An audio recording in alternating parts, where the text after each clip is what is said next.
ఒకడు స్టైల్గా బండి మీద పెద్ద సిలువ వేస్తాడు, వాడికి మంచి బైబిల్లో ఉండే మంచి ప్రవక్త పేరు పెడతారు, ఆడికి పోయి సిగ్గు లేకుండా సిగరెట్లు తాగుతాడు, సిగ్గు లేకుండా పోయి అమ్మాయిలు కామెంట్ చేసుకుంటూ తిరుగుతారు.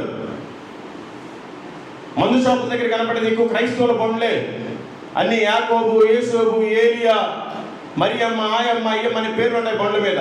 సిగ్గు లేకుండా పోయి వైన్ షాప్ బయట పార్క్ చేస్తుంటారు, లోపల మందు అవుతూ ఉంటారు. ఇది మన క్రైస్తవ్యం.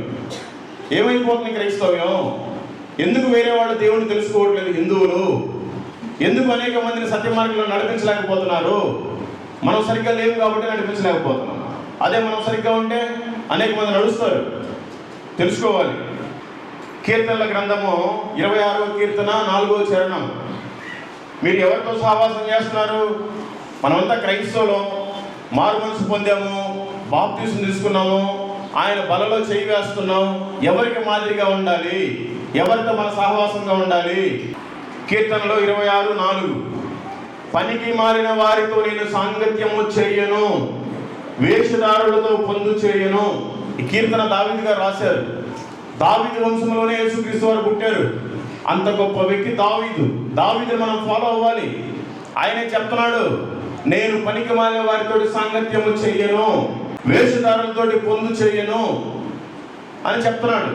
ఈ రోజున మన ఫ్రెండ్షిప్ ఎవరితో ఉంది? ఈరోజు మన పిల్లల ఫ్రెండ్షిప్ ఎవరితో చేస్తున్నారు? వేషధారులతో చేస్తున్నారా? వేషధారులతో సాంగత్యం చేస్తే మీరు కూడా వ్యభిచారులు అయిపోతారు. తెలుసుకోండి. మనమంటూ ఒక నిష్ట కలిగి ఉండాలి. ఏదో ఇది మన 40 రోజులు చేసే భక్తి కాదు, జీవితం మొత్తం నిష్టగానే ఉండాలి.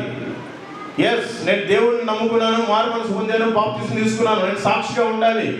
అల్లరి చిల్లర మాటలు మాట్లాడకూడదు, ఏదో ఏకైకలో పక్కపక్కలు చేయకూడదు, కామెడీలు తమాషాలు చేయకూడదు. సీరియస్గా ఉండాలి. ఏ రోజు చివరి రోజు తెలియదు. ఈ రోజు సాయంత్రం నాది చివరి రోజు అనుకోవాలి. ఈ రోజు ఆదివారం చర్చికి వచ్చామంటే నాది ఇదే చివరి ఆదివారం, వచ్చే ఆదివారం నేను పరలోకంలో ఉంటాను అనుకోవాలి. నిజంగా నేను చనిపోతే ఏం చేస్తావు? ఈ రోజు చనిపోతా అంటే మనకి ఎంత భక్తి ఉండాలి. అలాంటి భక్తులు ఎక్కడున్నారు మీరంతా? తెలుసుకోండి. భక్తిగా ఉంటేనే సరే.